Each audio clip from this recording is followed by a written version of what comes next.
talking about DE&I spend, how to allocate budgets. But full transparency, we're going to go a bit further than that. We're going to look at how events professionals can make better decisions when it comes to making events more inclusive through the power of listening to lived experience and a bit of storytelling. So my name is Neil, I'm from Conference MCs. We provide MCs from Sydney to San Francisco, the UK, a global leading sustainable network of elite professional MCs, moderators and facilitators. So, Lady Marie Dawson-Malcolm, our guest speaker for this afternoon, we're going to be engaging in a fireside style chat. So Lady Marie is the Corporate Partnerships Officer for the Spinal Injuries Association. She has a BA and MA in law. She also sits on many national panels, including a panel for the BBC on EastEnders, and she's a guest lecturer at universities. And we're going to hear all about her story, so please give it up for our special guest this afternoon. And I know that Lady Marie is going to start with an exercise, so over to you. Right, so I'm going to ask you some questions, and you will respond by raising your hands. But before you do that, I would like you to close your eyes, please. And anyone who has a mother, raise your hand and keep them up. Do not put them down until I tell you to. Father, sister, uncle, cousin. Keep your hands up, don't put them down. Right, open your eyes and look around. Look around. Everybody has their hand up.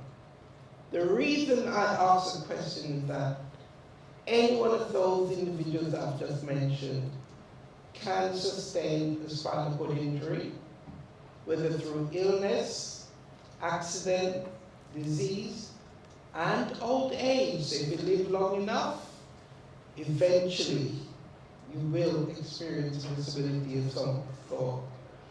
And that's the reason why I'm here today.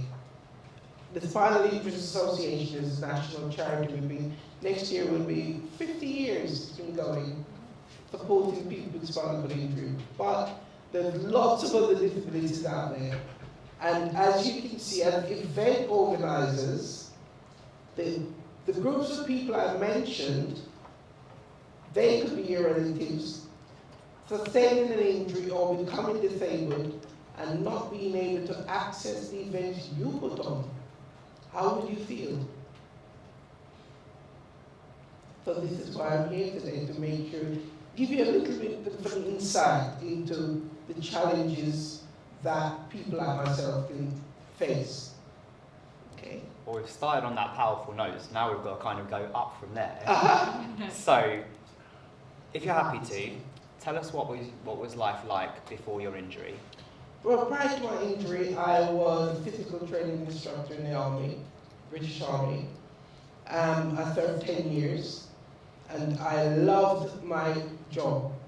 I was training the new recruits. I was a drill instructor, and I loved the outdoors. Anything outdoors, I go skiing, which is very unusual for people of color. To be in the snow, I love the snow. And I really had a lovely time traveling around the world, enjoying myself in the Army. And I got married to a person in the parish who trained me. And 18 months into the marriage, during a domestic violence incident, I fell over the sofa, hit my head on the floor, broke my neck. Level C5. Our daughter was 6 months old at the time, so you can imagine how difficult it was. Being in hospital for 8 months, she'd forgotten the whole with mom by the time I was discharged. But when I was discharged and came home, I stayed with my ex-husband still, because I thought, well, he didn't mean it. But when he threatened to throw me through the window, I said, okay, we better go separate ways. You know, I mean, there were a lot of challenges on top of it. But I decided 2 years post-injury that, what am I going to do with my life? What is there that I can do? I can't use my hands. So right now, I'm paralyzed from my chest down. I have no sensation at all. I can't clench a fist, I can't move my fingers, I have to be hoisted to get out of the chair. Carers have to wash me, dress me, prepare my meal, help me to go to the toilet, the lot. But life continues. And post-injury, I've done a hell of a lot. I've been skiing again. I've done rock climbing, indoors, outdoors rock climbing, off-road biking. I've been over the top of the O2. I've been skiing in Sweden. I saw the Northern Lights. And all of that post-injury, I drive. And I work full-time. And I also volunteer. So you have no excuse. Wow. Told. So,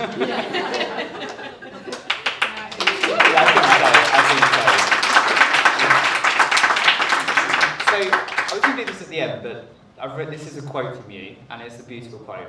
My passion is to empower others to realise that life's challenges are motivations, to guide them into their true purpose in life. Definitely. Now, you said that 2 years after your injury was when you decided you needed to change, and what are you going to do? Yeah. What happened in those 2 years that was the moment that led to this quote? For the 2 years, I was indoors. I didn't want anyone to see me because I felt like one thing I said to myself when I was discharged, I said, okay, first, you're female, you're black, now you're disabled, 3 strikes, you're out. I actually said that. And then one day, a carer came to the house and she said, it was summertime, she said, let's go out. And I thought, no, I don't want anyone to see me. But she was really good. And I went, and I haven't looked back since. It was so nice getting out. But one of the things I noticed when I was out, I used to get jealous of people that were walking. And I looked at myself and I went, oh gosh, my life is over. But then I said, something came to me and said, who are you? So I asked myself the question, who are you? And I said, I'm a gift to this world to help to make it a better place. That's what came to me. And my mindset changed. And I got involved in access issues. And we had a conference in Denmark. That was my first time flying post-injury. And when we got to Denmark, there were about 30 different countries that came together to have an accessibility conference. And while we were there, the conference was held in English because all the other European countries, they could speak English. 6 of us from the UK went there, couldn't speak any other language. And I said, okay, no, that's terrible. So when I came back to the UK, I decided to go and study some languages. And I did German, French, Italian, and Spanish. And now I'm studying Turkish. And I love languages, I really do. Because what I discovered, not being able to take notes myself prior to Mr. Jobs inventing the gadget, I had to commit more to memory. And I realized that once you use that more, it gets better. And that's what I discovered. And that's why I went to university post-injury to do the law degrees. Because of all the issues I was having with my ex-husband, I just needed to know how the law worked. And I really, really enjoyed studying. And that's why I went back and applied for a scholarship to do the master's, and I did that. And so that quote, what I found, that has given me an outlet, because I realized that we're made of stronger stuff than we actually know. And I don't know if you've seen Mulan, for those of you who may have kids. There's a quote that the emperor said to the captain when Mulan rode off near the end. He said, a flower that blooms in adversity is the most rare and beautiful of all. And I said, that's my life. Whatever dirt life is going to throw at me, I'm going to bloom. And so I decided to bloom and started to get involved in lots of different things, not thinking about myself. My daughter is now going to be 31, and I'm old. I mean, I've been injured 31 years. but it hasn't stopped me from living life to the full. So you've literally just thrown yourself into everything. Like with the Turkish, just tell us about your Turkish soap. Right, what happened during lockdown, I discovered on Netflix a series called Ertugrul, and it's to do with the Ottoman Empire, and how it started, and how it came about. And I love history. I've always loved history. So when I discovered that, I watched it. There were 500 episodes, and I watched it the whole of lockdown. And I finished, and I started to troll the internet for other Turkish soaps, and I found them, and my God, I have watched so many. And honestly, and the episodes, they usually, there's one I'm currently watching now, on episode 511, and all the episodes are 2 hours long. Wow. So I've learned language to the point that now I'm actually thinking in Turkish when somebody speaks to me in English. I'm always reading Turkish. And sometimes when they don't have the subtitles on in English, I put the German subtitle on, translate from the German to the English to understand it. I mean, But it just shows what the brain can do. Absolutely. There's me with my pidgin Spanish on Duolingo. Yeah. So let's take it to DE&I projects. Okay, often seen as a nice to have, but not essential. Okay, and when we're listening to your lived experience, we see the importance of workplaces and stuff investing in it. So projects, campaigns, initiatives, training. What would you say to that nice to have sentiment? I've always considered that non-disabled people, and please note the language I use, non-disabled, not able-bodied, non-disabled people tend to make decisions around what they're able to do and give lip service to the rest of us. Please do not buy into the hype that is in the media that disabled people are benefit scroungers, sit at home, do nothing, they're needing a handout. No, there's so many of us working full-time, because I work full-time. My role now, I travel around the UK, having strategy meetings with legal partners, financial partners, care partners, making sure that they are doing what they say that they agree that they're going to do. So we don't buy into the hype of what the media is portraying disabled people as, because we're out there, and that is why we want you as the people who put events on to include us in everything, because we're just like you. We just, for example, someone may see this wheelchair and think, oh, wheelchair user, or never say wheelchair bound, wheelchair user. I use it to get around. It's just a mode of transport. And so it's so important for you to not just give lip service, because you never know when you yourself may need that support.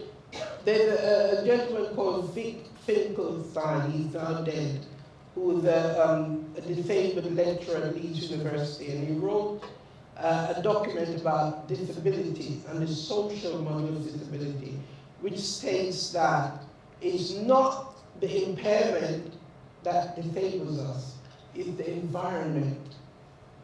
So if the environment is right, we can function just like you. In the article that he wrote, he said that if there were 1,000 disabled people living, say for example, the UK, or an area in the UK, and everything was developed by the disabled people, so a wheelchair user or a person of short stature. Or imagine this room being built just for us, by us. All the GPs were wheelchair users. All the physios, all the event planners were wheelchair users. Everything was low down. And non-disabled people decide to come into that area to live. How will you function? All the doors are lower. everything is down to our height. You would now be the disabled person. And all the decisions about how to make things right were made by the disabled people, and you would have to fit in. How would that make you feel? You would then come and ask us, oh, we want to be able to integrate into everything. We want to be able to attend your events, but things are too low, so we can't get in. And this is what we want you to have an awareness that it's not the case of just making things for non-disabled people. Make the environment equal so all and sundry can take part in it. If you put the final slide with that, right. So as you can see, all of us would fall into one of these groups. And these are the people that we need when you are thinking about events. Think from the planning stage about all of these people, these groups. So, let's take it to the events industry. Is the events industry doing enough to make events as inclusive as they should be? No. No. No. It's usually an afterthought. Yeah. You know, you decide that, okay, you're going to have an event, you do all your planning, and then you may discover that, oh, there's a disabled person I want to access. Oh, what can we do? Move a few chairs here. Oh, put a little ramp. Some people don't even think about ramps. Because sometimes when I go out, for example, to the shops, and I took on KFC not so long ago, because they refurbished everything in the shop, yet there was a massive step. Everyone else could go in, order their food, sit down and eat. I had to sit outside the door, and for them to come out and bring take my order and bring it to me. So it's important that the moment you decide an event is going to be put on at the planning stage, get access in there. I went to an event last year at the EXPO, lovely venue, going in, and it was an international gathering, massive big hotels, countries advertising their tourism and so on. But it was chaos. The coloring on the floor, you didn't know when one was black, one was blue, and the edging around each exhibition was very challenging. I went to visit one of the exhibitions, and there was a silver border around it. I assumed from looking at it that it was in line with the flooring. And I went forward and almost fell out of my wheelchair because my wheel hit the barrier. So it's so important from the early stage for you to think about, okay, this event is going to be put on. We want everyone to enjoy this event and to come along. What can we do to make it accessible? And often it's more hassle to fix it later, and actually in terms of when it comes to buildings and stuff, it's more expensive to fix it later down the line. Exactly. So once you integrate it in from the beginning, then you don't have to think about it. You allocate the budget accordingly. Yeah. We chatted briefly about your about coming here today. So tell us about today. What was missed out? Well, today when I arrived. Now, prior to coming here, I sent emails to say, okay, do you have any dietary needs? Fair enough. Do you need any other help? I said, okay, I'm a wheelchair user. But that was it. I got here, I was able to get through the doors perfectly fine. But when I arrived here, I realized it's on the third floor, and I thought to myself, okay, if there's an emergency, say fire, for example, what would happen to me? How would I get out? Are the lifts fire lifts? Can we use them during the fire? Where's the refuge point? No one pointed that out to me.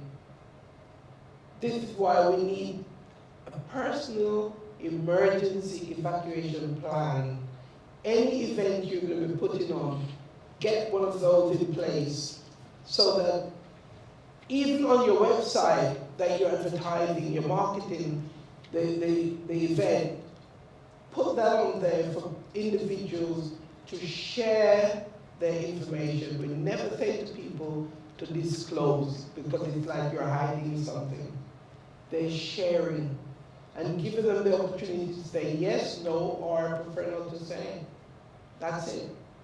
And never be afraid to ask. It's best to speak to us and ask. We're willing to share information with you. Don't shy away from it. What I find that non-disabled people would look at a disabled person, and if I'm with my PA, for example, they would speak to the PA rather than me, because there's an assumption that, well, you're not able to walk, so therefore your brain dead as well. You know, which is very wrong. Never ever assume, as I'm sure you've heard, if you assume, it makes the ass out of you and me. Assume. Right. So, what do you think the events industry is doing well? You know, what's improved? And where do you think it's falling short?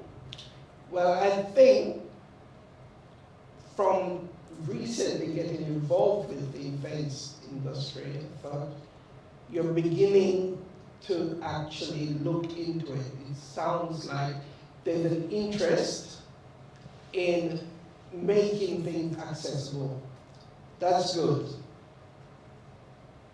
What I've observed is that the lip service is being paid. Yes, we want to do it. We want to make sure that everyone's included and it's accessible. Nothing is done. Or it's very slow in happening. The powers that be, the ones that have the decisions, are usually white, male, 40s, 50s, and they make the decision, or they will say, we don't have the funding for it. The spending power of people with disabilities worldwide, I'm going to give you 3 figures, and I would like you to tell me what you think it is. 13 million, 13 billion, or 13 trillion. How much do you think, what do you think it is worldwide? Who said 13 million? 13 billion? 13 trillion? Sorry? 13 billion. You think? 13 billion? You just needed to say. It's 13 trillion across the world, and all of that you're missing out on. In the UK, the spending power of people with disabilities every year is 274 billion. And companies and businesses are losing out on by not making things inclusive and accessible. So there you go. There is your argument for the bosses to say, look, we are missing out on all of this because at the end of the day, their bottom line is how much are we going to, make, and that's what we want you to do, to know about. That's a lot of money to start with. So tell us about some of the panels that you sit on and how you work with people and how that might be translated to how you work with the events industry, how people in this room might approach you to say, okay, Lady Marie, we want you on board, tell us how we can make our events inclusive. So tell us some of the work that you do with panels, including the BBC senders, because I'm sure we'd all love to hear a little bit about your work with them. Yeah, the BBC, well, I start with the BBC to begin with. They were doing a storyline about one of the characters that was hit on the back of the neck with a hockey stick by her son, and she became paralyzed. And they wanted, so she sustained a spinal cord injury. So they came to the charity to ask, if there's anyone who could advise them the best way to act the part, the level of injury, because we talk about level, so my level of injury is C5, so the vertebrae, the 5th vertebrae down, that's where the damage is done. So no messages from there is getting anywhere else. And so the actress came to the charity and I spoke with her, and then I had to go to the studio to advise them and show them the best way to move, and how to hold a fork. If you're not able to use your hand, how do you hold a fork to feed yourself if you can? And how to move from the chair and so on. So that was very, very insightful. I was very disappointed with the set when I got there, because when you watch it on TV, it looks like it's lovely music with a tiny little box, but yet they made it look so real, and meeting the characters was quite good. So that's why he said the stint, and I've done a play at the Bridal Theatre as well, advising on how to, as spinal cord injured person, can be cared for, and the mindset that you have, the challenges that you face, where some people feel like taking their own lives. And that's one of the things we have to deal with all the time as well. So when I support people, those are the things I talk to them about, tell them life goes on. I've supported somebody who's now running a £1 billion company by doing it as a wheelchair user. So I've supported rich, poor, homeless, a lot. And we all have one thing in common, there's the spinal cord injury. And my experience of 31 years of living as a spinal cord injured individual and also getting involved with access issues. So I advise my local authority in making access to buildings, services, and that any service that is being provided to the public, a disabled person should be entitled to also access that service. I sit on a panel on Network Rail, so whereby any projects, whether rebuild or new projects, new build stations, and at the moment I'm also on the HS2 panel, for all its sins. Yeah, the architects would come to us with their plans, and they would have to do a pitch whereby we advise them how to make it accessible for all, and this they must do before they can get any funding from the Department of Transport. And usually when they come, they try to waffle and try to minimize the fact, oh, there's a few disabled people, they don't know. We will just come and appease them and then go away and do what we want. No, it's not happening. It does not happen. I have been to the Tower of London. I've advised them on how to make it accessible for wheelchair users. The Welcome collection in Houston, they had an exhibition on being human, and so I was interviewed by the New York Times as well. I'm involved in so many things. I sit on the occupational therapy and physiotherapy panels at 2 universities. I do lectures at St. George's University Medical School and London South Bank University Medical School. Very busy. And at the same time, working full time. And you just constantly, like with everything you're saying to us you do, we're just seeing that passion for life and a challenge coming through. Definitely. I don't look at challenges just a stepping stone to something better. Yeah. And I always say, never be afraid of challenges, because it really brings out who you truly are. That's how I see it. Thank you.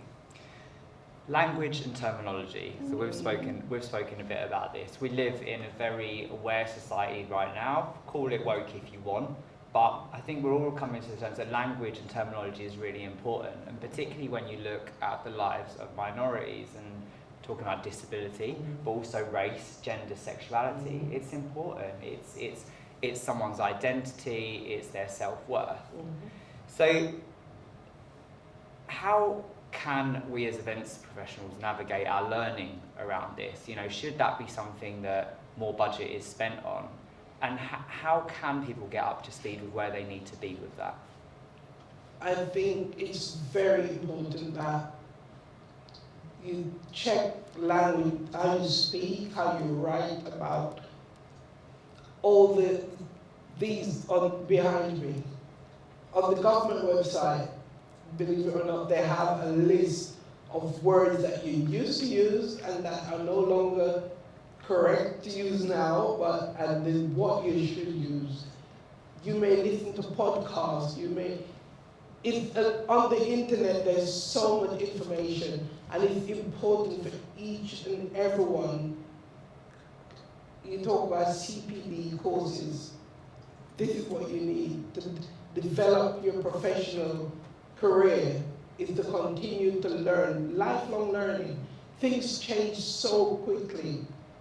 It's similar to law. Every week the law is changing, so they're always printing new books. Same with language.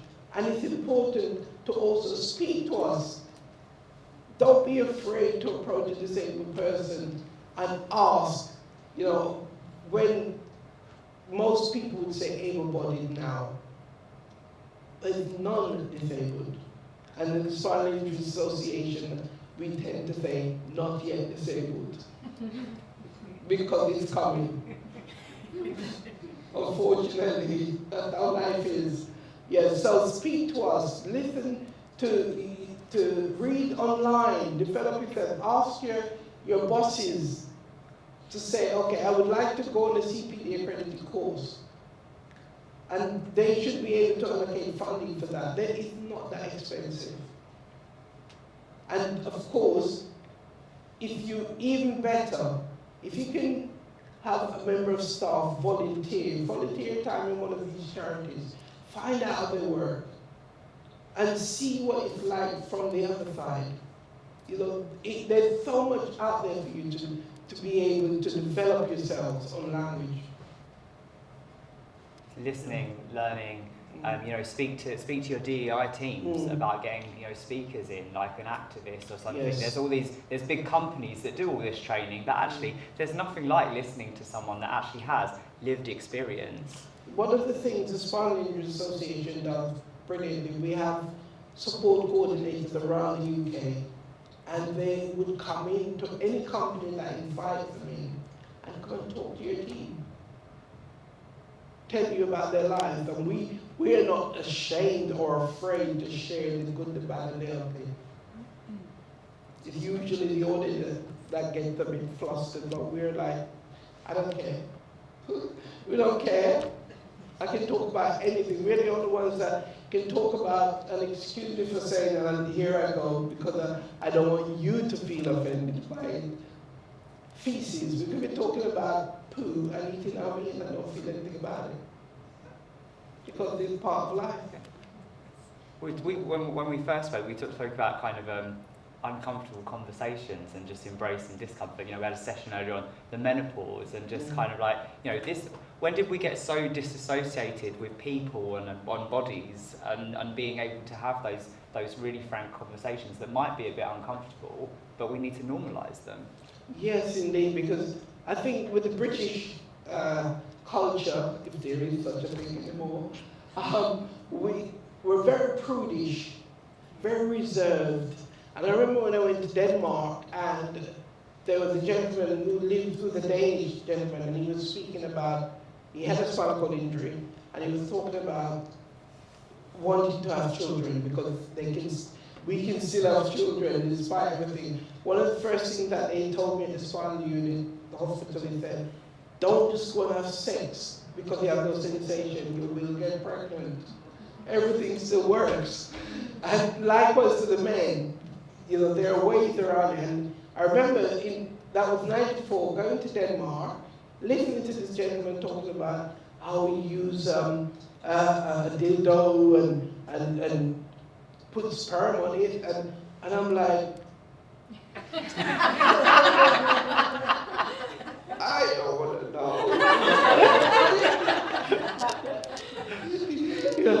But yeah, so, and of course that was when Mary Whitehouse was around. But now everything is in the open. It's really good. So taking this conversation down a different track. no, and I think it's the same. It's the same with other things, isn't it? It's the same with gender, with sexuality. You know, educating yourself, asking what the right terminology is, asking someone how they want to be referred to. You know, asking what is the right language. I think that we've heard it all. You know, as a gay guy, I've heard all the questions in the world around sexuality, and it's just kind of asking. You're not going to get offended, but when you consistently get it wrong and you assume, then you're being silly, really, because there's no reason with so much education information out there to be getting it wrong all the time. We will take it down a different route. How can the industry attract a wider, more diverse pool of talent when it comes to recruitment? Wow, that is the big one. Yeah, I would say,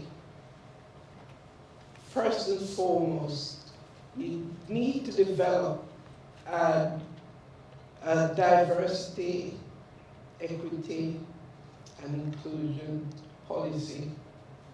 And from the offset, start to think about how can I become a disability confident employer. That scheme is out there. There's so many schemes out there. And then actively, when you advertise, for example, for a role, make it explicit that people with disabilities or other protected characteristics are welcome to apply. And then when people see that, they will say, okay, let me try this, let me apply.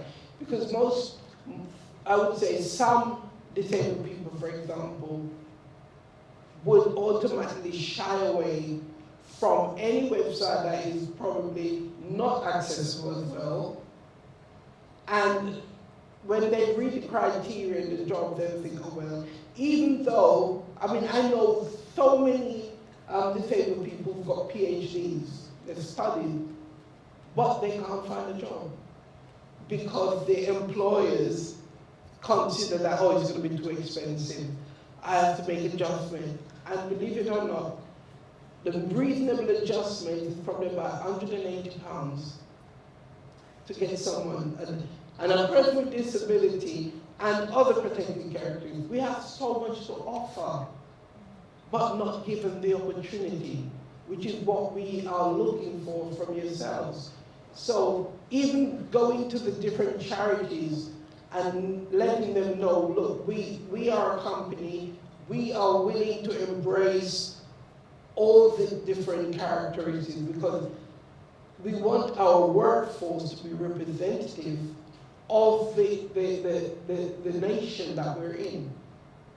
It's so important because just having non-disabled white people working, you're limiting what you could actually benefit from the wider public.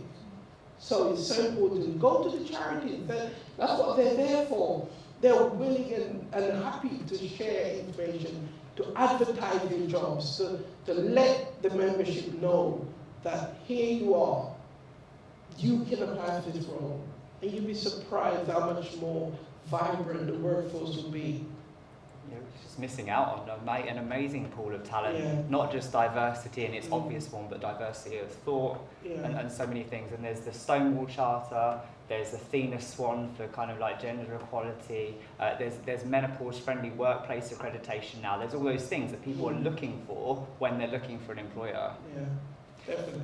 Okay, we're going to get some audience questions, but one more for you. What one thing would you like the audience to take away from today? I would like you to take away the fact that at the planning stage of any event, accessibility is on the agenda. Not necessarily the last topic, probably at the very first thing to discuss. Who do we want to come to our event? We want everyone to be involved. How can we make that happen? And then think to yourself, right, I'm going to go to a charity, ask them the questions, and get people to come in and sit around the table. Eventually, when you do employ you have any employees that may have one of these characteristics, get them involved. Ask them the questions, and then they will help you to make a better choice. So I hope you'll be able to take that away today. Thank you so much. You're welcome.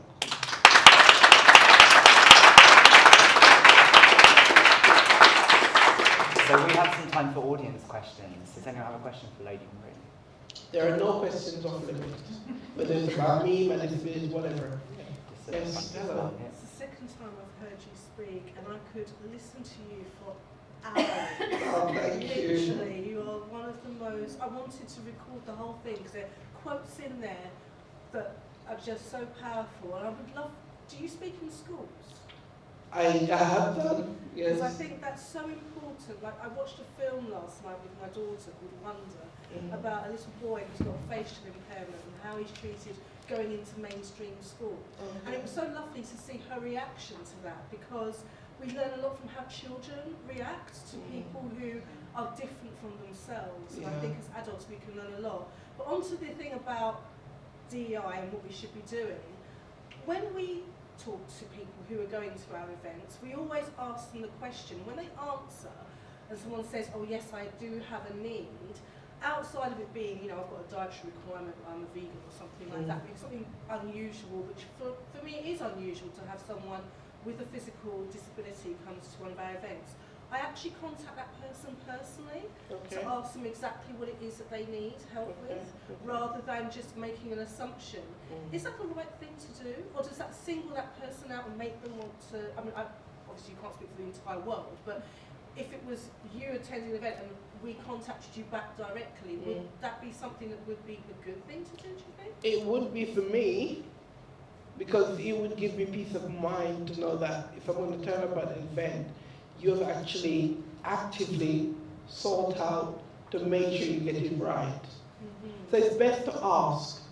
This person can only say no, but you've done your part, which is important. And also I think the other thing is to remember that there's multi-facets for all of us on here, so we tick many boxes. So even if somebody has got a mobility requirement, I never ask them if they're disabled. I say, do you have any mobility requirements, or do you have any accessibility requirements? But those accessibility requirements, access to an event is more than just if you can use your legs or not. Yes. There's neurodiversity, which many people now are on that spectrum post-pandemic, visual impairments, hearing impairments, and so forth. You know, I have a big thing with mics. Right, it absolutely drives me insane. Sammy will appreciate this as well. Everyone thinks they're Aretha Franklin, so they hold the mic like this. So I'm like, please give them something that's on their body. And then people, when they don't want to spend money on mics, they're like, oh, we only want to have one mic. Why? If I've got a hearing impediment, if you don't have a mic in front of you, I can't hear what you're saying. So it's so good to me. And like for me, Where's your mic, Donna? Well, I've got a big voice. So I used to be a cheerleader. So when I speak in, I always say to people, well, speak in church, because you know what? Half the people in there have got hearing impediments, and it's got really good acoustics, but you've got to know how to work your voice in that space. So, But also like me, I wouldn't be able to hold the mic because I can't grip. And it was interesting, when you asked us the question about put your hands up, do you know what I actually thought was? I thought you were going to say, you're assuming everybody can put their hand up. I actually thought that's what you were going to come back. I thought, do I not put my hand up and say that I can't actually put my hand up? It's something.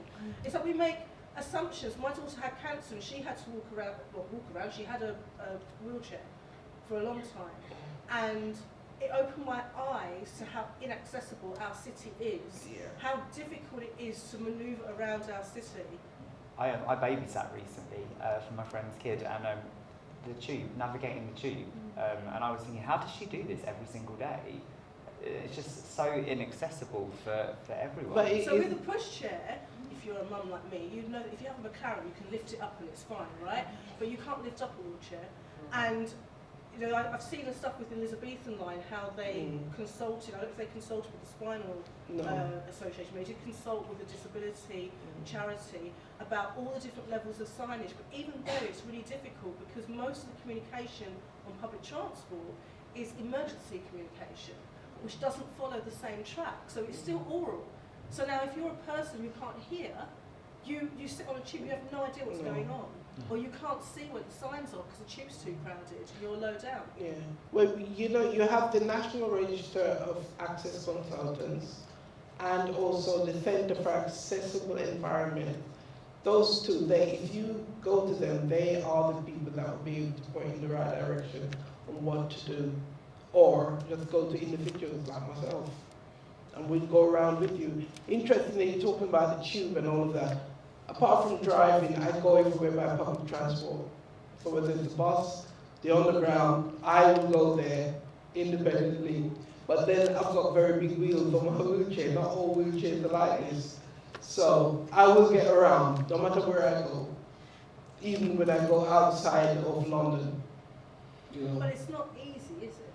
It's not easy, but I'm somebody that I would push barriers and I would just go. I put in Google Maps where I want to go, find the quickest route because I have a need for speed. I don't have time. Yeah. Then I just go, find my way around. That's me, but not everyone's like me. And that's why I want everyone to be like me and to challenge the stereotypes. Yeah. We love that you're doing just that, just this conversation. Thank you. Any other questions? No? No? I've just got one, sorry. No, sorry, go for it. We recently had a situation where you can be thinking about this, you may think your whole stakeholder, when you're designing and planning a meeting, your whole stakeholder group, you might have ticked all the boxes on this, and then something else happens. Because life doesn't, we might not necessarily know, we might have filled in the forms and then 3 days before an event, somebody's had an accident. And so again, it's that risk assessment on not just noting, and this has actually happened in real life very recently to a client in a situation. And you may have done all your planning of, these are our stakeholders and we've gone through the things that we need to think about. But what if something shifts between, and we're planning often a year, possibly longer out? Does that still happen? I think it's 10 weeks, isn't it? So I try to be hopeful there, but things do change for people, and I think that's really important that when you're designing, not just designing for the stakeholders you think there, but designing for inclusivity, period. I don't think you would 100% get things perfect. There's no such thing. No. Yeah. But you must be able to adapt. So if things change, you adapt. And communication. It's all about communication. Communicate with people. Whoever it is that, like for me, if it was me, communicate with me, send an email, make a phone call, or whatever it may be. Find out anything changed. It's interesting. I went to Madame Tussauds for the first time post-injury, years later. I got to Madame Tussauds, thought everything was going to be good. They took me inside. I wasn't able to access the majority of the exhibition, the displays that were there, because there was no access. So I had to sit. I went with my goddaughter and my other daughter, and I had to sit in the reception while they went around and look at everything.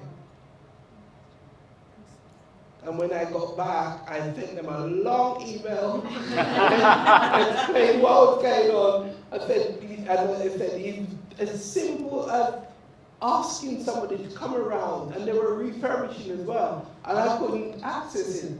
And I thought, and the flooring, the way they had the flooring, there were dips, and it was only when I went down into it that I realized the dip was there. I'm like, people need to get grip. And even when I went to Birdcage Walk at the Gods Museum, there was no ramp to get in the shop. Everyone had to get in, only to find out there was a ramp and they took it away. So I sent him a long email again when I got back to this colonel-in-chief or whoever he was, and he's writing back to me, apologizing. But that's the only way, I'm somebody that I will go to these things to make sure that they're accessible. Because I want everyone to know that we are here, we have money to spend, we just need you to make things accessible so we can access it. Have they made them accessible? Did they? Well, the ramp went back, And Madam Tussauds, they gave me my money back and said that when I come next time, I can get it for free. Yeah, So so they get it for free if they haven't changed the actual they're gonna make things right, so you can get it for free. Yeah. So, quick temperature check. Off the back of this session, who's taking stuff away that they can do differently? Oh wow, brilliant. I was just going to say one thing that I'm going to change, Yeah. and that is we have like a lot of work going in at the moment about when we've got new people coming into the business, whether they be freelancers or they've started their career or whatever it might be, and how they do things our way, and also how you teach them,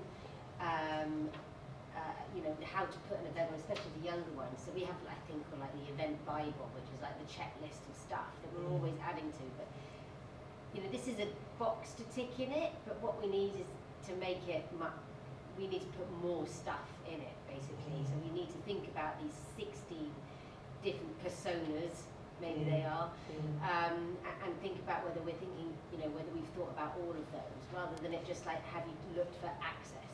Yeah. It's more than just access. There's a website called Ops Nest, and they have a toolkit on there. OPS and then Nest, and they have a toolkit on there that's available for free resources about when you're putting events on, covering all of these and what type of support could be provided. Okay, that's really useful. That's a lady, lady Lou. called Lou Kiwanuka. Yes. Kiwanuka. Yes. I've spoken here last year, but she's an industry passionate about it. Yes, isn't she? very much so. Yeah. I went to the last Friday. Yeah. So, what do you want your audiences to look like? You know, I think that's you've given us so many tips, experience, and a lot of laughs and a lot of insight. So, can we please give a bit of appreciation to Lady Marie?